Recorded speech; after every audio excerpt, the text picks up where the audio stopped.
Како да го побиваме бебе? Тоа е прашање кое што го поставуваат родителите, бидејќи докторите немаат усогласен став.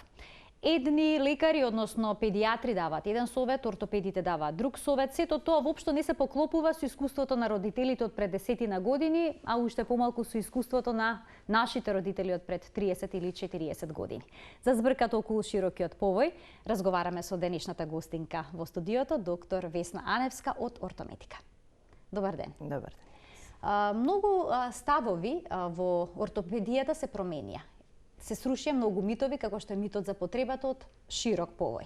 Кажете ми што представува широк повој и што представува широкиот повој во секојдневниот говор на мајките? По дефиниција, широк повој значи ноџињата при повивањето на бебето да се расширени, односно пелените се ставаат меѓу нозе. Широк повој во најчесто, значи во секојдневниот говор меѓу мајките и по препораки и од колегите педиатри или ортопеди, од порано по дефиниција широк повој со повеќе пелени, односно 2 тетри и шведска и во последните години и пампер за да полесно биде одржување на хигиената, нели? Иначе широкото повивање со таква препорака, со дупли повој, што јас вообичаено го користам како израз, се докаже дека не е оправдано, односно нема потреба од повеќе пелени меѓу нозе за хигиена, одржување практично на хигиена. А ако се здрави колчињата, доволно е памперс меѓу нозе и тоа ќе биде со расширени во абдукција и флексија ноџиња, кои што ќе биде доволно за физиолошки да има можност за движење кои што се практично неопходни за правилен развој на бебето. Иначе, спротивно од она што е тесен повој со испружени и доближени ноџиња, кое што е драматично неповолно, докажано за повивање. Како фишек бебињата како фишек, како век на лепче, која што практично е... И што предизвикува тој тесен повој всушност? Дали може да предизвика деформитет? Да, и затоа се отфрлил како став, затоа што во праксата се докажало природна позиција на бебе кога ќе се роди се расширени и свиткани колкови, во која што позиција практично е од позицијата во матката, природна положба на колкот. Меѓутоа, тие што има деца или тие што обрнале внимание, кога ќе се родат сите бебиња имаат криви ноџиња према надвор. Значи деформитет како буква О, варусна подколеница од позицијата на плодот во матката, која што практично се исправа спонтано после проодување. Се сметало порано како став дека треба нешто да се стори, односно да се повива во испружени, во испружени ноџиња кои што ако го стегнеш со пелените ќе се исправи, а се докажало дека уствари ноџињата се исправаат сами после проодување, а позиција со повивање со испружени и доближени ноџиња во екстензија и аддукција неповолно влијаело во развојот на колковите на бебето со растење натак. Така да ставот се сменил од тесен повој околу нозе во широк повој меѓу нозе. Еве сега имаме тука едно видео каде што е прикажан широк повој, значи оној совет, строга препорака од докторите што беше до неодамна и се уште некои ја даваат, значи две платнени пелени и памперс. Како се случи оваа строга препорака да замине во минатото, односно повеќе да не важи? Evidence-based medicine, значи се менува врз база на податоци, односно врз база на тоа дали оваа работа која што се практикува, конкретно ја зборуваме за широкото повивање, во пракса со следење на тие деца натака се покажала со добри резултати или со лоши резултати. Ако има добри резултати, се дефинира како препорака и се користи. Некакви резултати? Дава ли некакви резултати широкиот повој? Резултати, за жал, јас можам да се повикам и на моето искуство како специјалист, пошто работим углавном со деца, меѓутоа и препораки од референтни центри во светот. Скоро читав една студија која што вика повивање на бебињата на начин на кој што ограничува било каков тип на движење во колковите, не само во тесен повој, него еве и расширени ноџиња, стегнато со повеќе пелени, е неповолно во развојот на колковите, поготово првите 3 месеци. За жал, во најголем број случаи кога се препорачува ваков тип на повивање од колеги, значи да биде баш првите неколку месеци. Значи тоа се ставови кои што најчесто, така. За жал доаѓале и 9-10 месеци со 2 тетри, дете патка увелико проодува, а се стегнало со тетри каде што не може ни да се исправа на нозе, ни да движи. Значи, во принцип, широкиот повој, нозете да се расширени и во голо да го оставиш во природна позиција, нозете се расширени поготово првите 6 месеци. За хигиена се става пелена меѓу нозе памперс, тајпер, што и да ја викаме памперс, нели она за еднократна употреба со лепенки која што доволно го држи раширено, широк по овој на некој начин. Ако нема потреба, односно ако е здрав колкот. Ако е за лекување, идејата во лекувањето на диспластични колкови точно тоа е да најдеш начин да го задржиш бебето цело време во свиткани и раширени ножења, односно флексија и абдукција. Зборуваме за здрави колкови кои што немаат потреба од вишок, дали е дупли повој, дали се, не знам, некакви помагала кои што практично на мускулатурата ќе влијаат лошо, односно се ограничуваат движењата на колкот. Што говори вашето искуство? Колку често во Македонија се практикува широк повој? Бидејќи ставот на дел од ортопедите нема штета од широк повој, може само да има корист. Напротив, и од моје искуство гледам и ова што го спомнав претходно таа последна студија, дека restriction of any leg movement, значи за било какво ограничување на движењето може непоголно да влијае во самиот развој и на зглобот, а најмногу на моториката, односно на мускулатурата што го движи колкот на ноџињата практично. Што значи тоа треба се избегне, но сепак често во Македонија децата користат. За жал се уште се провлекува таа препорака. Меѓутоа, впечатокот е дефинитивно и мој, она што го гледам од меѓу родителите, дека не само искуството на родителите кои што со едно дете се убедиле дека е доволно памперс, детето се развило најнормално, и со второ дете дури и да добиле препорака од педиатри или од други ортопеди за такво повивање, прашуваат, а дали е се во ред со колчињата на бебето? Да, тогаш зошто треба? Па таков е ставот, односно после на своја рака ги остават само на памперс. Убедени по првото дете, ние сме се убедиле конкретно јас и по моје искуство, со голем број на деца и по препораки од луѓе, мислам од центри што се врз база на огромен број деца заклучени тие ставови. Иначе се уште за жал се препорачува тоа во поголем број случаи. Меѓутоа се менуваат дефинитивно ставовите. Така. Дали е точно дека во Македонија, односно во овој регион, е поголем бројот, односно зачестен бројот на деца кои што се раѓаат со вродени проблеми со кокчињата во споредба со другите земји? И токму заради тоа некоја препорака тука имаше превентивно да се користи широк повој? Зачестен не може да се рече зачестен, туку да, факт е дека е Македонија една од земјите каде што има повеќе дисплазии на колкови, затоа што кога зборуваме за дисплазија на колк, односно недоразвиен детски колк, има форми кои што се, она што викаме клинички неми, на преглед нема ништо, а на ехо ќе видиш благ степен, например, кој што бара дефинитивно лекување. Македонија е една од земјите кои што има почесто во светски рамки дефинитивно 1 до 2 на 1000 новородени, 1 до 2 промили. По некои статистики Македонија, односно овие земји, Македонија, Бугарија, Србија, Медитеранскиот басен, значи по некои статистики 1 до 10 на 100. Затоа во овие земји и препорака и во нашата земја дефинитивно сите новороденчиња се гледаат на ехо за да се откријат и тие што немаат, например, фамилиарна анамнеза оптеретена или што клинички нема ништо, па го гледаме на ехо. Ако има некаков проблем, се лекува со помагала. Дали има... Кога треба првиот ултразвучен преглед да се направи, првото ехо? Кога се препорачува? Видете, има родилишта во Македонија кои што ги гледаат уште на раѓање во болница. Значи, зависи од практично куќата, од родилиштето каква пракса има, дали има ортопед, дали има ортопед што знае да гледа ехо и така. Ако е прегледано бебето на ехо уште на раѓање, знаеш на што си со колковите, во смисла еве на повивањето, барем да се остави на памперс, например, или ако не е во родилиште прегледано, стално викаме што побрзо, односно нека пројдат неколку недели да се соземе малку и мајката од породувањето, од царски или природно да било, и бебето малце да фати ритм, па да се види и првиот месец, значи не е само за ехо. Туку, поготово со прво дете, ортопедскиот преглед во најмал рака стравот, дали ќе го скршиш ако не го држиш главче, дали ќе му падне главата и така дале. Значи, иначе во принцип, ако се прегледа на раѓање во родилиште, околу втори месец веќе се менува и моториката и психологијата, почнува дете да гледа, има многу повеќе околу вежби да се препорача. Иначе, ако не е прегледано, што порано, тоа побаво. Што опфаќа првиот преглед? Еве, спомнавте главчета. Еве совет до мајките, дали главчето треба да се држи кај бебето? По дефиниција, по препорака, новородено бебе, мислам новороденче кое што е доносено здраво, без проблеми, поготово мускулни проблеми, некои миопатии и така, ја држат сами од прв ден на раѓање главата. Кај нас во најголем број случаи препораките така како догми останати од постарите, затоа што кога е прво бебе сите знаат, само мајката не знае тоа. Милувам да го користам како израз, затоа што го гледам и во ординација секојдневно, поготово ако има присутна баба.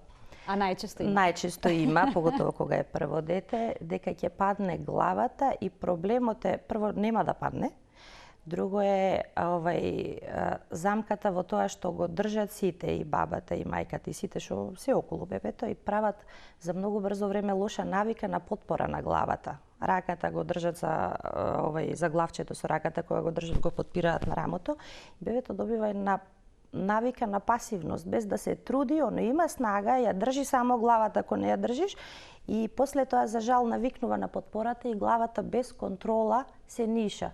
3-4 месеци доаѓаат со се уште не самостојно држење на главата заради лошата навика. Тонус на мускули добар, значи се проверува вкупно, прво е околу тоа држењето на главчето, вкупно и од тонус на мускулите. Не можеш со сила доле шириш колковиот што е снажно, не можеш да го прегледаш, а горе главата не можело да ја држи. Значи се прави проценка. Има деца што се стварно хипотонични, што стварно треба да се процени дали е тоа патолошки наод, дали е физиолошка варијација или е некој проблем кој што треба по препорак.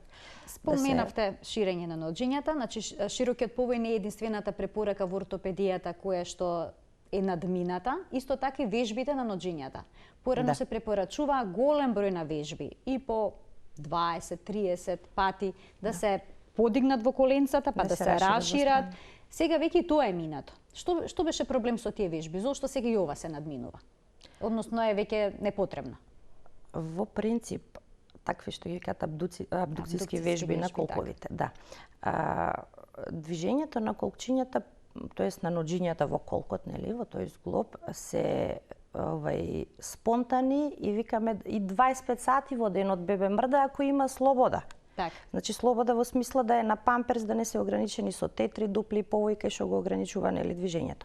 Кога има нормален ехонаот на колковите, кога има клинички добар опсек на движења и во флексија и во абдукција поготово, доволно е она што го вежба бебето спонтано само, па ќе речам ако нема ограничување со дупли повој.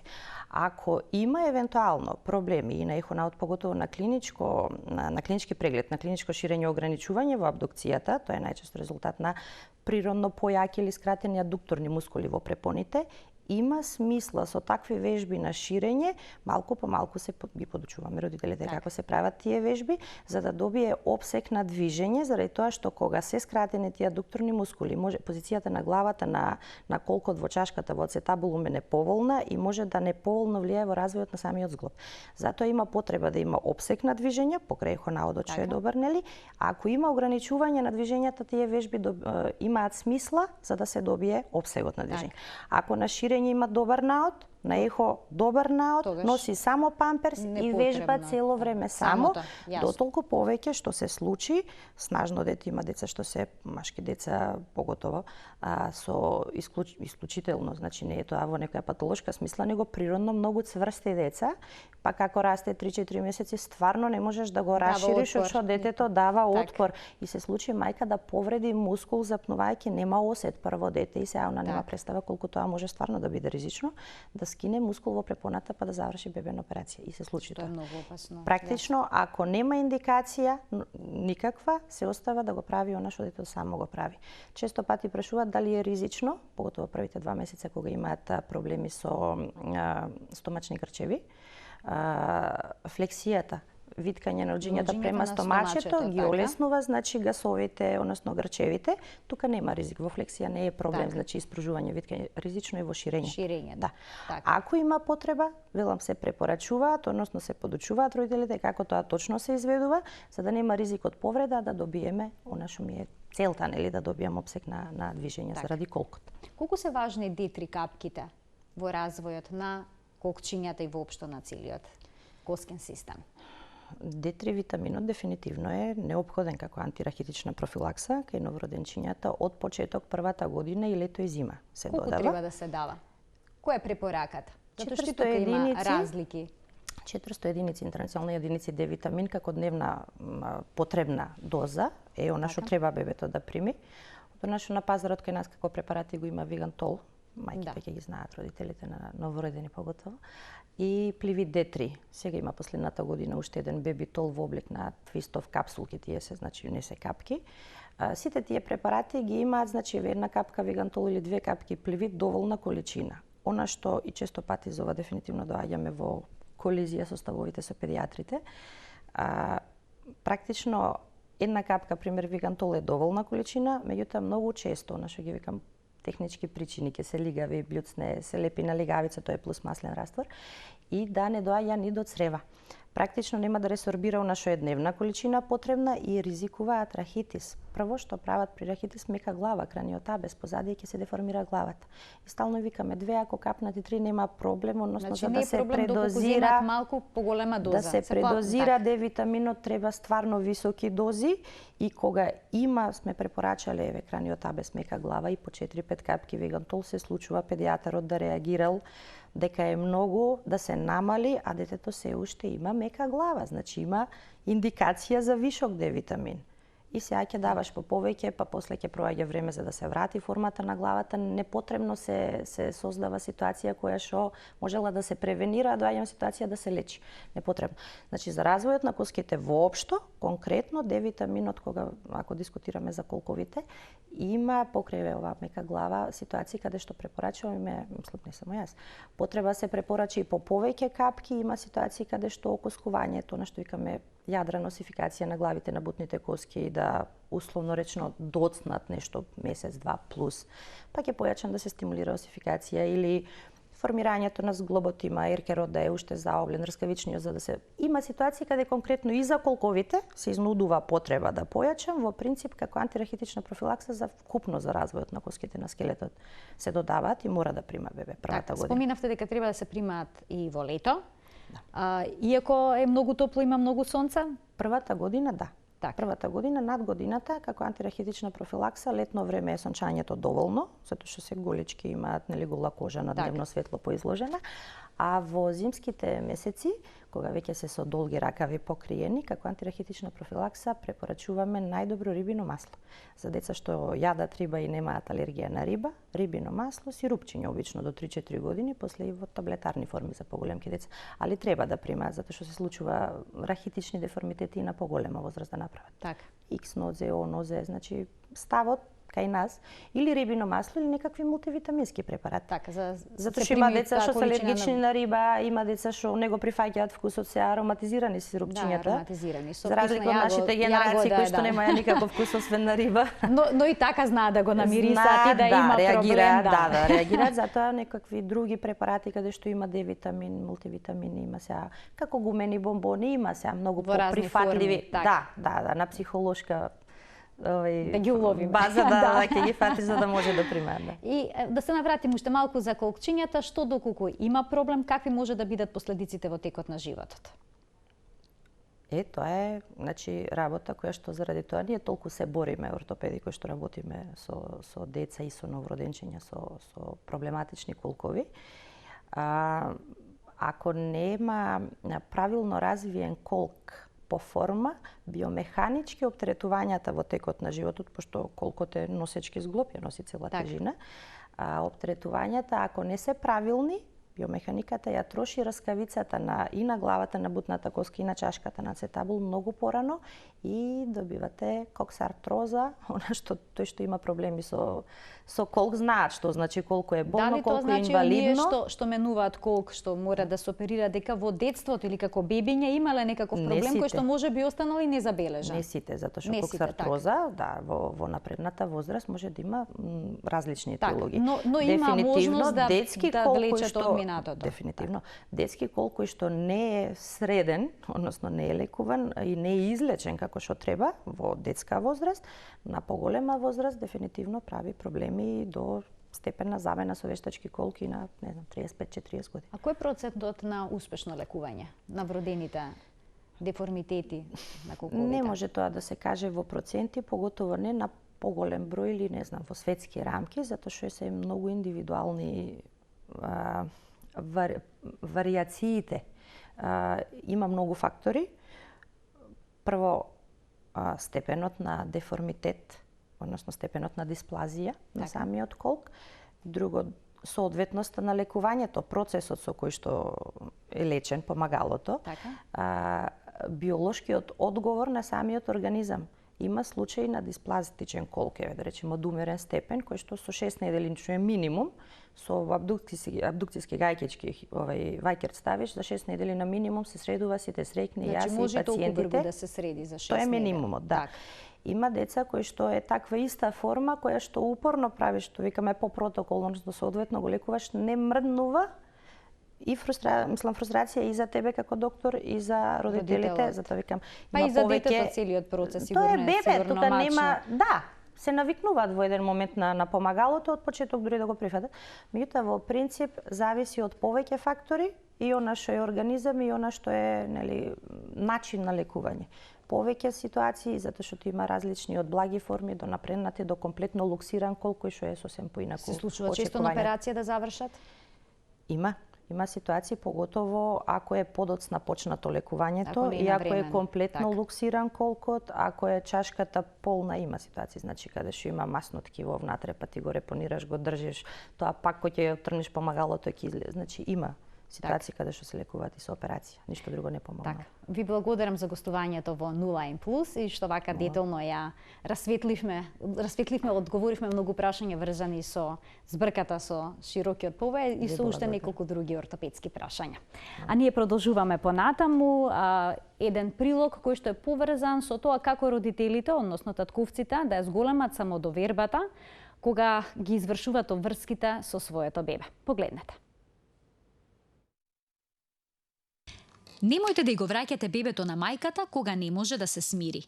Сопругата може да го смири бебето малку побрзо од сопругот, но се што таа умее да направи со детето, го научила минувајќи време со него. И сопругот станува се подобар во тоа, доколку е почесто со бебето и почесто се обидува да го смири кога е вознемирено. Истражувањата покажуваат дека ако мажот нема доволно можности често да учествува во успивањето на бебето или играњето со него, тоа може да биде голема пречка да се чувствува самоуверено или опуштено кога е со бебето. Немојте да се предавате доколку вашата сопруга ви понуди да го земе бебето. Обидете се да користите вакви реченици. Мислам дека можам да се снајдам или се е вред, само ми треба малку пракса. Нема ништо лошо во тоа да ја прашате сопругата за совет и секако, двајцата имајте предвид дека тоа може да биде од корист и за сопругот и сопругата. Немојте да се плашите да носите нови одлуки или ако нешто погрешите. Запознајте го своето бебе.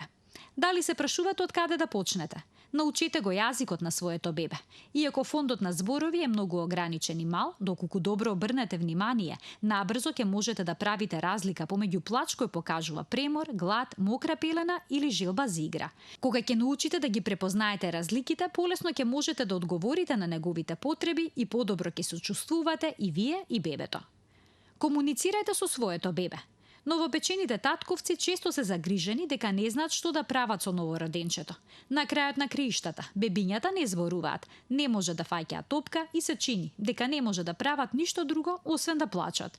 Но дури ако вашето бебе има само неколку дена, можете да правите многу работи со него. Да го носите в раце, да слушате музика заедно, што е одлично во овој период. Доволно е и само да му зборувате, а можете и да му читате. Не е важно дали ќе му читате некој од вашите книги или составот на пастата за заби. Тоа и така нема да ве разбере. Поентата е да се навикне да ве слуша и да го препознава вашиот глас, што ќе придонесе да се чувствува опуштено и сигурно кога е во ваше друштво.